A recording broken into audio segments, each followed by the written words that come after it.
ಇವರು ವಿವಾದಗಳಿಂದಲೇ ಹೆಸರನ್ನು ಮಾಡಿರ್ತಕ್ಕಂಥದ್ದು.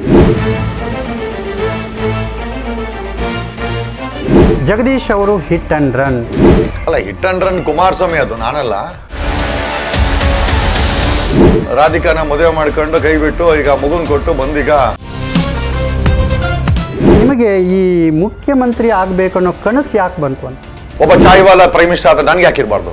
ಕಾಡಿಂದ ಬಂದ ಸಿದ್ದರಾಮಯ್ಯ ಒಬ್ಬ ಅಕ್ಕಿ ಸಾಮಿಲಲ್ಲಿ ಕೆಲಸ ಮಾಡ್ತದೆ ಯಡಿಯೂರಪ್ಪ ಆಗ್ಬೇಕಾ ನಾನೇ ಆಗ್ಬಾರ್ದು. ಲವ್ ಮಾಡಿ ರಾಧಿಕಾನ ಮದುವೆ ಮಾಡ್ಕೊಂಡು ಕುಮಾರಸ್ವಾಮಿ 2 ಸತಿ CM ಆಗ್ಬೇಕಾ ನಾನೇ ಆಗ್ಬಾರ್ದು.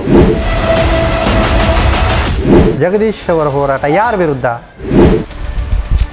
ಇದು ಸ್ಟೇ ತಗೊಂಡವ್ರೆ, ಕಾರಣ ಏನು ಅಂತ ಆಯಪ್ಪನ ಹೇಳೋದು. ನೀವು ರಚಿತಾರಾಮ್ ಅವ್ರ ಫ್ಯಾನ್ ಅಂತೆ.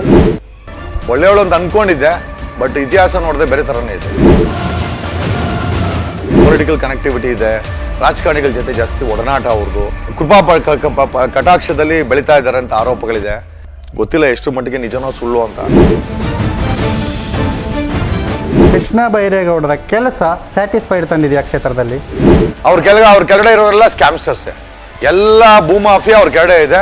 ಭೂಮಾಫಿಯಾ ತುಂಬಾ ದೊಡ್ಡ ಮಟ್ಟದಲ್ಲಿದೆ. ಕಾಂಟ್ರಾಕ್ಟರ್ಸ್ ಮಾಫಿಯಾ ಇದೆ ಅವ್ರ ಕೆಳಗಡೆ.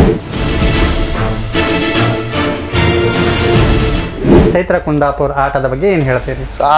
ಆಕೆ ಒಬ್ಬ ಸ್ಕ್ಯಾಮ್ಸ್ಟರ್ ಸರ್ ಅವಳು.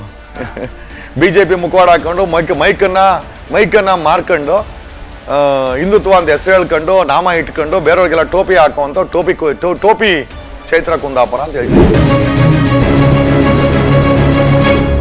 ಬಸವರಾಜ ಬೊಮ್ಮಾಯಿ ಹೇಳ್ಬೇಕು. ಅಪ್ಪನ ಮೇಲೆ ಸಿಕ್ಕಾಪಟ್ಟೆ ಆರೋಪ ಇದೆ, ಫಿಲಮ್ ಇಂಡಸ್ಟ್ರಿ ಇದೆ, ಸಿಕ್ಕಾಪಟ್ಟೆ ಒಡನಾಟ ಇದೆ, ಸಿಕ್ಕಾಪಟ್ಟೆ ಹೀರೋಯಿನ್ಗಳಿಗೆ ಸಪೋರ್ಟ್ ಮಾಡಿದ್ದಾರೆ, ಏನೇನೋ ಇದೆ. ಅಂತೆ ಕಂತೆಗಳು ಏನು ಅಂತ ಅವರೇ ಎಕ್ಸ್ಪ್ಲೈನ್ ಮಾಡಬೇಕು. ಇನ್ನೂ ಮುಂದಕ್ಕೆ ಬೇಜಾನಿದೆ, ರೀಲು CD ಅಂತ ಏನೇನೋ ಆರೋಪ ಇದೆ. ನಿಜನಾ ಸುಳ್ಳು ಅಂತ ಅವರೇ ಹೇಳ್ಬೇಕು ಸರ್. ಜಗದೀಶ್ ಅವರು ಕಾಂಗ್ರೆಸ್ ಪಕ್ಷದ ಏಜೆಂಟ್ ಆಗಿ ಕೆಲಸ ಮಾಡ್ತಿದ್ದಾರೆ. ನೀನು ಯಾವನು ಅದನ್ನ ಹೇಳಕ್ಕೆ? ನೀನು ಯಾವನು? Who are you?